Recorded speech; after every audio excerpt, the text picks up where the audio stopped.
Here we go. Well, good evening. This is our Westwood Middle School 5th grade band information meeting. Welcome. Welcome. This is Dr. Marsalik, and I'm Julie Seiler. We are the band teachers at Westwood. Yep. And tonight we're going to give you a little information about a lot of different things. Basically the band process that we're going through right now, that your kids are going through, so that you know important dates and important information about that. We'll tell you how to register, and we'll tell you how to get a hold of an instrument. So the first thing that we need to know or talk about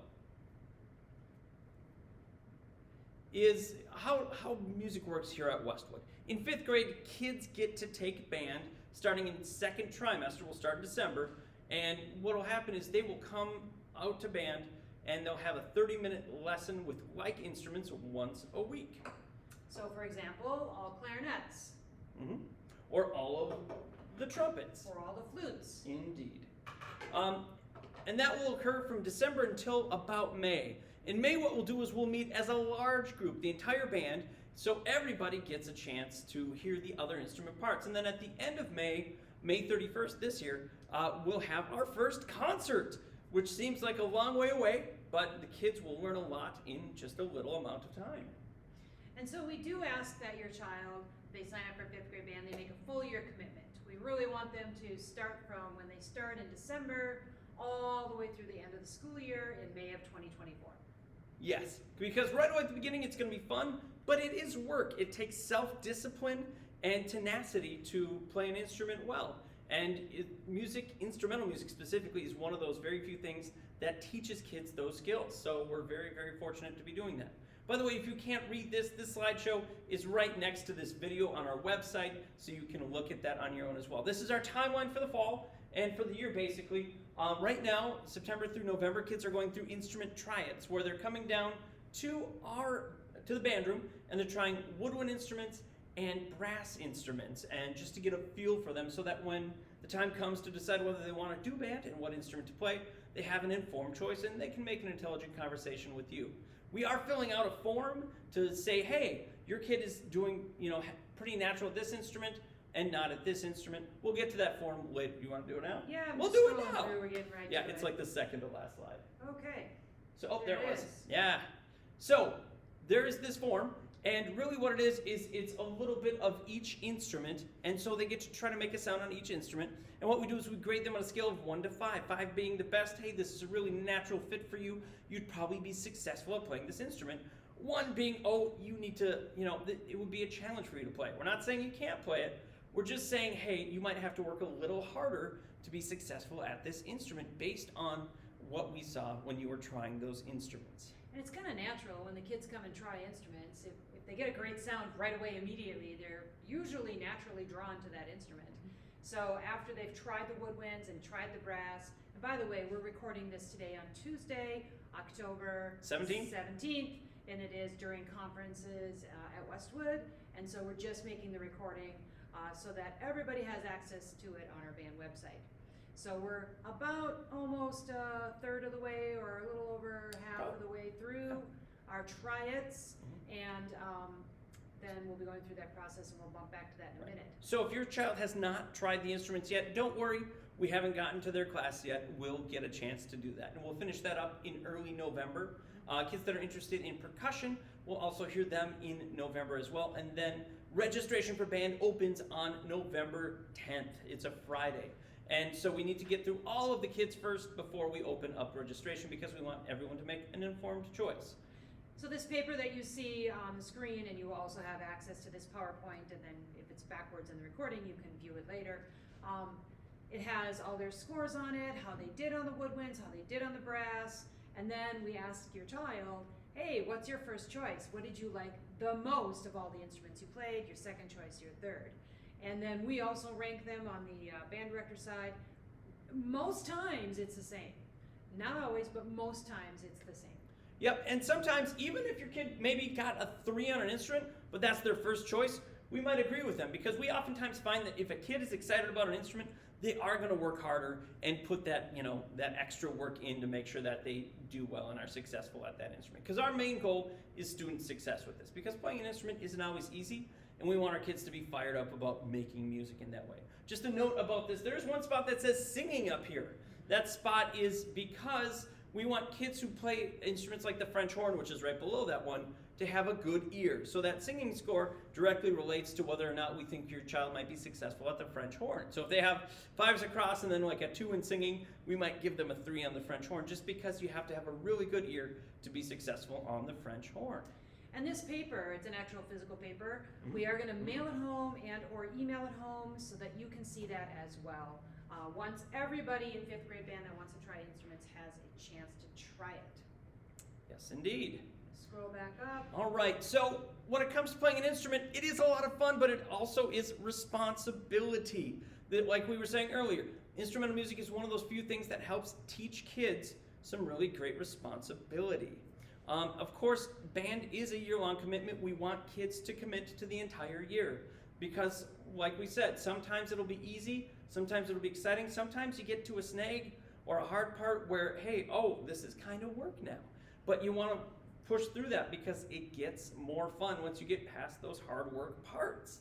Of course, practice is required either at school or at home. We do have practice rooms, and we give kids passes to come down during wind time or during recess if they want to practice here. We know kids have sports and other activities, and maybe you live in an apartment where a lot of extra noise isn't going to be very conducive to your living style. So that is an option to practice here at school. Another responsibility parents have and families have is to provide a working instrument. There are a lot of instruments that are out there in different places that have, maybe not quality instruments. And so keep that in mind when you are looking at instruments. In fact, we highly recommend that you go to a reputable music store because they will have quality instruments to share with you. Schmidt Music is the store that we work with most closely. They've got a spot in Anoka, a spot in Bloomington.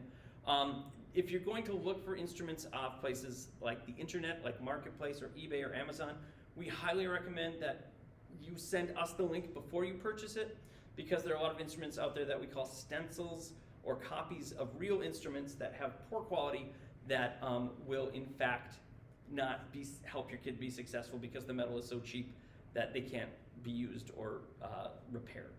And if you go through Schmidt Music, which most of our band families tend to do, if they're getting one of their own instruments like flute, clarinet, trumpet, trombone, saxophones, they have 6 free private lessons with a rent-to-own. So it's a really good deal, and we kind of negotiated that with our Schmidt Music people because we wanted to make sure our band families had that extra bonus or perk if you go through that music store. Yeah, absolutely. And of course, for parents, it's important to encourage your children along the way. Sometimes they'll be self-conscious about their playing. Tell them it sounds great. Have them play something for you, even if it's number 1 in their book, all right? Also important to have a place to practice and whatnot at home. And of course, student responsibility, you need to practice, practice, practice.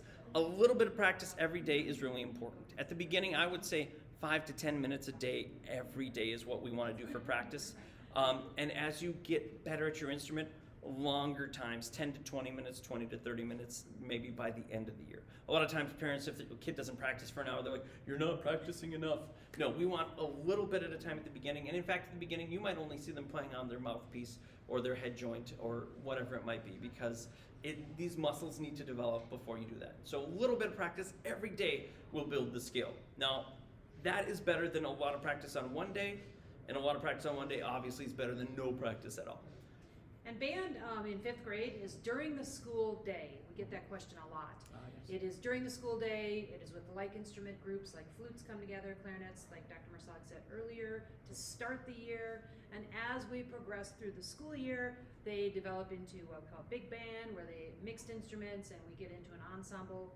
And then we rehearse our songs and we get ready for our first performance in May of 2024. Yes. Now, for band students, the responsibility, of course, is to practice.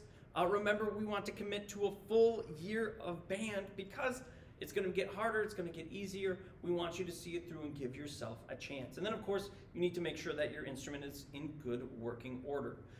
We will put everybody in band into a Schoology group, and oftentimes we'll send information through there. There's also other great resources like how to keep your instrument maintained, how to oil valves, how to make a sound, how to read music. A lot of things that will help you on your journey will be located in Schoology. And just going back to band during the day, students will come during the time that we have for 5th grade band, and they'll remind each other from their homerooms. They're really good about that. We'll have a schedule in Schoology for the students and for the parent, and I lost my train of thought. So yeah, and also it's very important that your kid knows their day for band, and maybe you help them remember their instrument that day. Because if they miss band one day, then it's another, it'll be 2 weeks between when they had a lesson. And we want to make sure that those kids get that time with us so that they learn their instrument-specific things. So for example, all the flutes will meet together and learn the flute things, all the clarinets will learn the clarinet things. That kind of thing happens in those lessons. Yeah, and we brought a few instruments along just to show you. We couldn't bring them all today because we were missing some carts at Westwood. So these are part of the woodwinds. This is the flute, and we normally will start kids off just on the head joint. In fact, when they came to try it, this is the first thing I had them do, was to make sound on the head joint. And then we put it together. The flute is a woodwind instrument. It has a lot of keys, a lot of fingers, and you would hold it like this. So you're not actually able to see the keys, so we teach them how to feel where the keys are after they're getting a good sound going. The clarinet, another woodwind, a lot of keys, finger combinations, make your sounds, plays on a single reed, okay? That's these little wood sticks at the top. And the saxophone, also a woodwind. This is the smaller of the two saxophones. This is the alto saxophone. We also have the tenor, or the bigger of the two that we start 5th graders on. Also plays on a single reed. There's a couple more woodwind instruments. We have a bass clarinet. So we've been telling kids when they've been coming down to try it, I've been mentioning and showing them and playing it for them, that if they like the clarinet and the sound, but they like the shape of the saxophone and the deeper sound, the bass clarinet is a good fit because it doesn't use a neck strap. So that's another woodwind instrument that's a choice. And then we have oboe and bassoon, which is kind of a whole different world of its own. Those are the double reeds.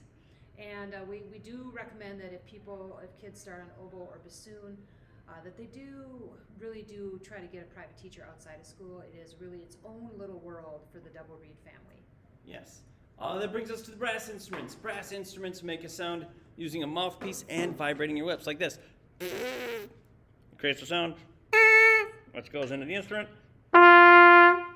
And that would be the trumpet. Trumpet plays a lot of melody. Like the trumpet, the French horn, which we don't have here, is kind of a big circle instrument. You usually think about that around the holidays. Also a beautiful sounding instrument. Mouthpiece very similar to the trumpet, smaller. This is a trombone. It's the sliding instrument. Plays a little lower. Is the trombone. The baritone, also known as the euphonium, is basically like a small tuba. And a lot of people really love the sound. It kind of reminds people of kind of that cello.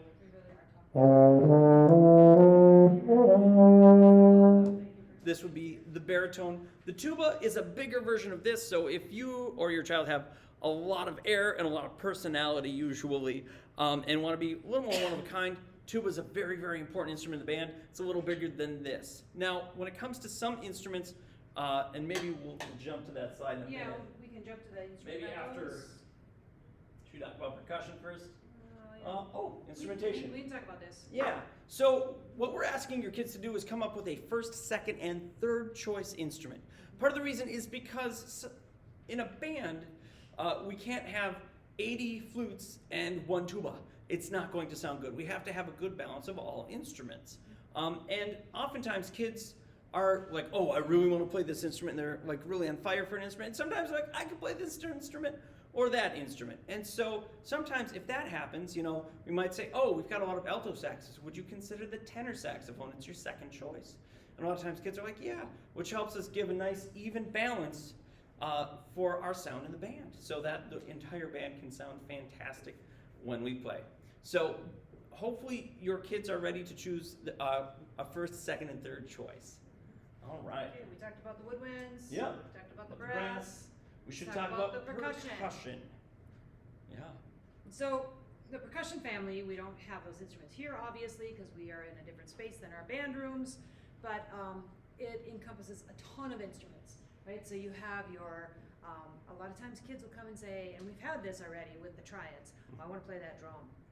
Right. Well, it's more than just a drum, right? It's the bass drum and the snare drum, which is the non-pitched percussion. And then there's the mallet instruments, or the mallet family: xylophone, marimba, bells. And those are all pitched instruments, right? So they are identical to the piano.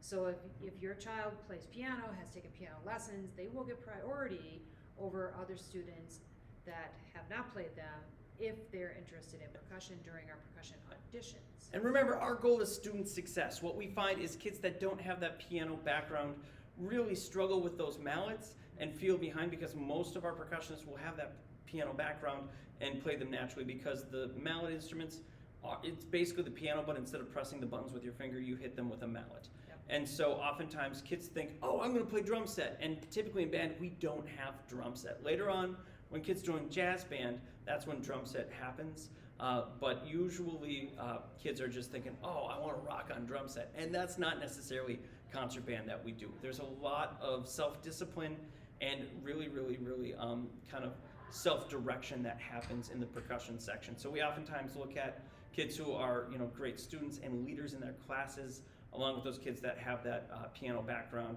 to be successful. If they have to manage a lot of instruments, they have to manage sometimes up to 17 different instruments. And so we mentioned pitched percussion instruments. That's xylophones, marimbas, things like that. And if you join percussion, you will rent or purchase one of those for your home use so that you can practice at home, along with either a drum pad or a snare drum. And then you'll have a stick bag that you'd bring back and forth to school, and you play on the instruments here. So pitched percussion is those piano-like instruments. Non-pitched percussion are things like drums and things that you would strike. And we typically start with pitched percussion when we start in 5th grade, and then we'll move generally to the snare drum after that. And we do offer drumline for kids that are in band in 7th grade and 8th grade that maybe didn't have the piano background but chose saxophone or trumpet or trombone or some other instrument, and they're happy playing that, but they always wanted to bang on a drum. So I always say, here's your opportunity. 7th grade and 8th grade, join our drumline after school, and you can go ahead and get your fix on those drums. Yeah. So opportunities there. Now we are going to talk about getting an instrument. So most instruments you go find at your local music store, or oftentimes an aunt and uncle, a parent, a grandparent. Somebody might have an instrument at home that they played and is sitting in a closet and is a great candidate for you to play or use later on. Instruments like trumpets and clarinets and saxophones and flutes and trombones, these instruments here that we're showing you are instruments that you'd probably get on your own. We do have a few of these on hand for families that are in financial need. Otherwise, you would need to get a hold of these on your own. Like we said earlier, you can get them new. I like to think of instruments like you think of cars. If you buy a new instrument, they are a little more expensive, but you get the warranty. You know it's going to work for years to come, and you don't have to typically worry about it. Schmidt Music even has an oopsie repair plan, so that if you bump it, they'll fix it. And it's part of that plan. It's fantastic, especially for younger learners. Yeah, we recommend it. Now, there are some instruments that are financially prohibitive, which means they're just super expensive, like tuba. These instruments that we have listed here: bass clarinet, the big clarinet we talked about earlier, the bassoon, the French horn, the euphonium, and the tuba. We wouldn't have you rent from a music store. You can if you want, but it's very expensive. And we wouldn't have you buy unless you really want to, but it's very expensive. So the school owns these instruments, and you can rent them from the school, and we'd have you rent them from the school if you chose those instruments. For example, one tuba will start at $6,000. Yes. That's the lowest starting cost. That's the beginning tuba. Yeah. Now, things like the French horn, the baritone, and the tuba, since they are very large, we would actually give you two to use for the school year. One would stay at home and for practicing, and one would stay here at school, so that you don't have to carry it back and forth. In fact, all you carry back and forth is your mouthpiece, which makes it the lightest instrument to carry in the band. The lightest instrument in the band, ironically. So those are rented through the school and available through the school if those are the instruments you choose. Okay, we talked about this form. You will be seeing that. Yeah, and we'll send that form home in November so that you can have a discussion about what instrument to play. And once you do that, what you can do is you can go to our Join Band website. We've been getting emails like, I'm trying to register for band, but I can't yet. That's because we have it turned off until November 10th when registration opens. The button is off right now. Yep. So you can go look at it and it'll say, hey, opens November 10th. November 10th. Yep. So the band website, the Join Band website, is the place that you're going to go to learn more about the instruments, about not renting an instrument, sorry, about instruments, about what instrument to play, and then to register, and kind of how our band process works. Once you register on November 10th or 11th, in that first week there, we'll get back to you within a week or two and say, you are a go for your first choice or your second choice instrument. We'll tell you what instrument you get to play in band, at which point you would go obtain an instrument. Now that email we send includes a link that tells you, takes you to a website that we've also created that will tell you how to get an instrument, and it'll tell you specific brands that are good for your instrument.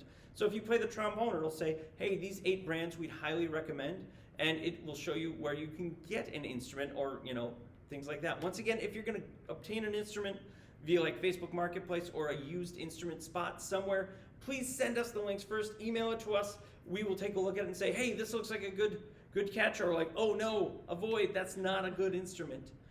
Brass instruments, as long as the valves are working or the slide is working, it's usually in pretty good shape. For woodwinds, a lot of times they're in decent shape, but you have to just be aware sometimes they need to be repadded, which might cost a couple $100 and anywhere from like $30 to $300, depending on how many pads need to be replaced. People ask me all the time, well, how much does this cost? Well, I don't know. I don't work at the repair shop. You'll have to check with them and give me an estimate. I mean, ideally, if you can bring it into us and we can play test it, that's great, but sometimes private parties don't like that. Yeah, we can fix a lot of things, but not everything. Also, your kids, right now, as we're filming this on October 17th, they're very excited. A lot of kids that have come down and they're like, ooh, I want to play this, my first choice. Can I take it home today? Yeah. Not yet. So, yeah, we're building the buzz. We're getting ready. Please don't go out and buy a trumpet if you haven't been selected as your, trumpet choice yet. Just hold tight until we get you registered, November 10th or later. Yeah. Give you that assignment for your child. Wait for the email from us to say, you are a go for this instrument. You are accepted into that instrument. And then we'll also give you the information of like what books you need and things like that. And thank you for supporting your child in band and music, because it's definitely a fun class and it really develops the whole person in the brain, and it's just really enjoyable to teach. And what's great is it is a lifelong endeavor. I've played next to people who are 90 years old still playing their instrument. So what's wonderful about band and music in general is you can do it your whole life long. And so this is the first step on a hopefully very long and fruitful journey. Yep. Thank you for joining us. Email us with questions, and we look forward to working with you.